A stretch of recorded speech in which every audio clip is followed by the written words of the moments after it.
오늘 장 플러스 이어가도록 하겠습니다. 오늘은 엔화 환율 얘기해 볼 텐데요. 미즈호은행 변정규 전무 함께합니다. 전무님 어서 오십시오. 안녕하세요. 네, 반갑습니다. 요즘에 일본 투자 얘기 되게 많이 하더라고요. 우리나라에서 일본 투자하는 것도 그러는데 일본 안에서도 일본 증시에 투자하는 젊은이들도 굉장히 많이 늘어나고 있다고 해서 오늘 하나씩 좀 따져보겠습니다. 먼저 일본 하면 엔화 이야기를 안 할 수가 없습니다. 원엔 환율이 사실 저점을 찍고 금방 돌아설 줄 알았거든요. 이게 안 돌아서는 거예요. 우리 전무님은 좀 이 흐름에 대해서 어떻게 보실까요? 지금 뭐 엔원 환율이 지금 900원 정도 되죠. 네. 이제 다른 환율은 전부 다 그냥 그 기준 통화 대비 1달러당 몇 원, 뭐 1엔당 몇 원, 뭐 이렇게 해야 되는데 사실 엔만 100엔당 몇 원 이렇게 합니다. 네. 그래서 100엔당 900원. 지금 한 903원 정도 하죠. 지금 많이 내려온 상황입니다. 그래서 저희가 뭐 100엔샵에 가도 일본 엔에 여행 많이 가시잖아요. 가시면 이제 원래는 1,000원 정도 됐었는데 1,000원도 안 해요. 그죠. 이제 900원까지 내려왔어요. 굉장히 싼 거죠. 맞아요. 예. 한 10분의 10%더 싸진 거지 않습니까? 네. 그래서 이렇게 엔화가 싸지다 보니까 이런 엔저를 이용한 투자, 이제 엔화가 싸니까 뭐 다른 걸 사도 주식도 사도 싸죠. 그다음에 뭐 물건을 사도 싸죠. 그러니까 일본에 투자하는 그런 수요, 심리가 많이 늘었습니다. 우리나라뿐만이 아니라 다른 나라에서도 투자를 많이 하고 있고요. 네. 예, 그런 상황입니다. 네, 뭐 엔원도 엔원이지만 엔 대비 달러, 그러니까 달러 엔 쪽을 더 문제시하더라고요. 지금 기준으로 봤을 때 달러 엔 150선도 무너질 가능성이 있다라고 하는데 어떻게 좀 전망을 하실까요? 네, 지금 한 149점 뭐 한 5엔 이 네. 정도 지금 거래가 되고 있는데요. 사실 굉장히 높은 수준입니다. 엔화가 많이 싸진 건데요. 저희 연초만 해도 한 130, 140 이 정도에서 지금 거래가 돼가지고 그 정도에서 유지가 되지 않을까 이렇게 생각했는데 네. 이 150까지 지금 150 엔대까지 이렇게 올라왔죠. 그래서 달러 엔이 사실은 엔의 가치를 결정하는 가장 큰 척도긴 합니다. 그래서 지금 이렇게 보시면 이렇게 떨어진 이유는 아무래도 일본의 마이너스 금리 정책 때문에 이렇게 된 거예요.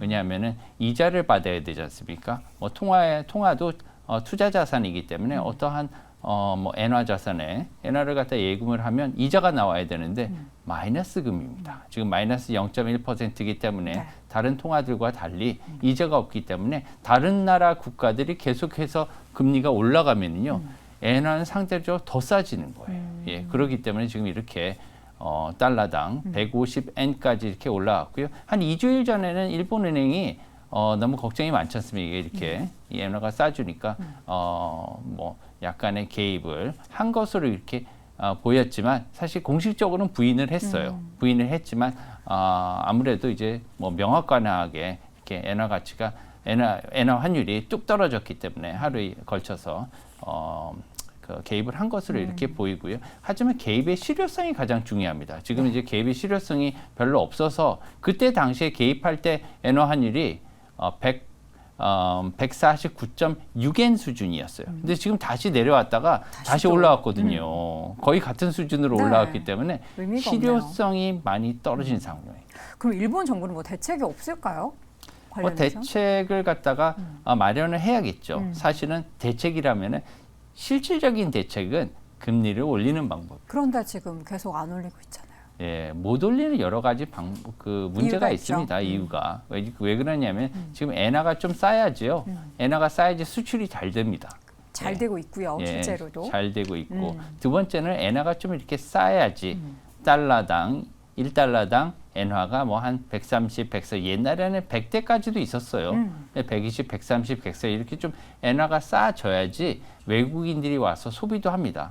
그렇죠. 많이 들어오죠. 우리나라도 가서 지금 많이 쓰고 있죠. 쓰고 있죠. 네. 가서 여행을 많이 하고 맞아요. 있어요. 우리나라뿐만이 아닙니다. 다른 나라 사람들도 그런 상황이고요. 더 재밌는 건 그 LVMH의 실적을 봤더니 일본에서만 매출액 증가가 30%가 있었대요. 이게 다 그 엔화 싼 거 영향이겠죠.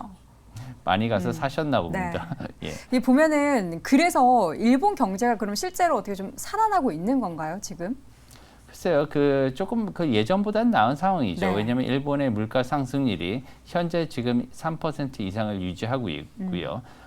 내수 진작이 좀 되고 있는 상황이긴 합니다. 하지만 가장 중요한 거는 지금 불확실성이 아직도 있다는 거예요. 네. 그래서 이러한 그 내수 진작, 그 다음에 경기가 계속해서 일어나야 되는데 이것들을 지속하기 위해서는 일본의 일본 그 뭐 소비 지출이 일어나야 되는 거죠. 그러려면 금리가 올려야 됩니다.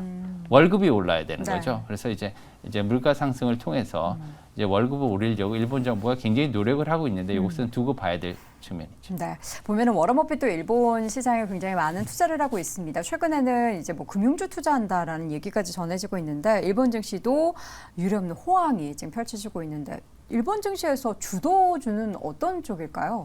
뭐 많이 다들 올랐어요. 다 같이 올랐나요? 다들 많이 올랐습니다. 네. 특히나 우리나라도 뭐 예를 들면 반도체라든가 2차 전지, 그다음에 기술주들 네. 뭐 이런 것들이 많이 올랐는데 일본도 마찬가지로 그럼 뭐 그 IT 관련 주식이라든가 2차 전지 관련 주식이라든가 반도체 관련 주식이라든가 다 많이 올랐지만 특히나 상사주도 많이 올랐습니다. 네. 예, 왜냐하면 워렌 버핏한 상사주 같은 경우에는 뭐 많게는 5배까지 이렇게 1년에 이렇게 오르기도 했는데요. 그 이유는 뭐냐면 그 상사주들이 이제 일본 그 경제의 천병이기 때문에 그런 역할을 하는 거고요. 네. 니케이 같은 경우에는 지금 2012년 이래 굉장히 많이 오른 편이에요. 왜냐하면은 8,800선이었거든요. 2012년에. 근데 지금 이제 그 올해 5월 달에 34년 만에 1990년 이래 34년 만에 3만 선을 넘었지 않습니까? 그러니까 한 4배 정도 오른 겁니다. 2012년 이래. 그래서 많이 오른 거죠. 보면은 사실 뭐 아까도 말씀드렸던 것처럼 일본의 젊은 층들도 실질적으로 적금만 가입했던 친구들도 굉장히 많은 주식 투자를 하고 있다라고 하는데 이제 우리나라 분들도 보면 ETF를 통해서 우회적으로 투자하는 분들도 있고 어떤 분들은 또 엔화로 미국 채권 투자하는 그런 약간 또 이렇게 네. 신박한 방법으로의 투자하는 분들도 있습니다. 근데 이제 엔테크 얘기 굉장히 많이 나오잖아요. 워낙에 좀 저점에서 계속 오랫동안 머물러 있기 때문에 전문가적인 관점에서 봤을 때 지금 시점에서 엔테크 투자는 좀 시기상으로 괜찮다고 보십니까? 뭐 엔화 같은 경우에는 앞으로 어떻게 될지를 전망을 우선 해야겠죠. 네. 그러려면은 지금 엔화가 엔저인데요. 엔화가 많이 싼데 향후에 엔화가 조금 오른다면 가치가 지금 달러 엔 환율 기준으로 해서 달러당 150엔 근처인데요. 이게 만약에 뭐 나중에 140엔, 130엔 내년에 이렇게 내려간다. 엔화가 강해진다고 생각하면 엔테크의 적기가 될 수가 있겠죠. 네. 그렇게 본다면 지금 이제 올해 말까지는 일본의 그 통화 정책이 변경이 없을 것으로 이렇게 생각을 하고 있습니다. 이제 안 그래도 일본 그 우에다 총재가 얼마 전에 연말까지는 데이터를 수집하고 내년에 다시 한번 볼 수 있는 리뷰할 수 있는 그런 시기가 있을 거다 이렇게 얘기를 했는데요. 네. 그런 건 뭐냐면 지금 일본의 마이너스 기준금리 이런 것들은 시한부 정책이라고 볼 수가 있어요. 이게 계속될 수는 없는 언젠가 끝나겠죠? 네네. 근데 기한상으로 보면은 시기상으로 본다면 내년 초가 될 가능성이 높지 않나 이렇게 생각하고요. 그렇게 본다면 시기상으로는 그렇게 나쁘다 보이지는 않습니다. 하지만 투자 방법이 아까 말씀하셨다시피 ETF를 하느냐, 직접 투자를 하느냐, 아니면은 뭐 다른 방법으로 인해서 투자를 하느냐 여러 가지 방법이 있을 텐데 그런 네. 것들은 자세히 좀 가려가면서 신중하게 투자를 하는 것이 중요하다 이렇게 생각을 합니다. 그럼 전문님께서는 우리 개인 투자자분들, 그러니까 일반 투자자분들이 접근하기 좀 편하고 안정적인 엔테크 방법은 뭐라고 생각을 하실까요? 뭐 예금도 많이 하시는데요. 네. 바꿔서 환전을 하셔서 환전을 하면 예금을 하면 이자가 없습니다. 그러니까 달러는 이자가 있는데 네. 엔화 통장은 이자가 없더라고요. 예, 그래서 이렇게 싼 거예요. 근데 이제 앞으로 이자가 생기면 네. 이제 이자도 생길 수 있고요. 그다음에 엔화도 강해질 수 있다.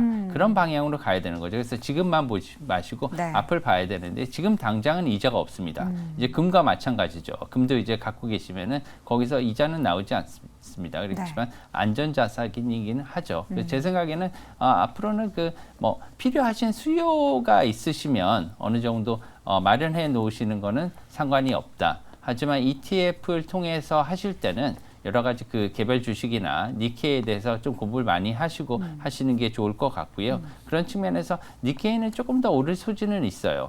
하지만 두 가지 방법이 있는데 환해지를 한 상품과 안 한 상품들이 있는데 만약에 엔저에 투자를 하시고자 한다면 그 끝에 ETF에 H가 들어간 환해지가 들어간 상품은 고르시지 않고 일반 상품을 고르시고요. 아니면 반대 성향이시면 그렇게 하시면 될 것 같습니다. 네, 오히려 이제 다시금 엔화가 올라갈 거 생각한다면 환해지를 하지 않는 것이 그 환율 상승까지 같이 수익을 또 얻을 수 있기 때문에 그런 측면에서는 좀 긍정적일 것 같습니다. 앞으로도 이제 많은 분들이 엔테크 그리고 일본 증시에 대한 관심이 뜨거워질 텐데 그때마다 우리 전문의께서 또 좋은 이야기 해주셨으면 좋겠고요. 지금 이 시간 미즈호 은행 변정규 전무 함께했습니다. 전문의 고맙습니다. 네, 감사합니다.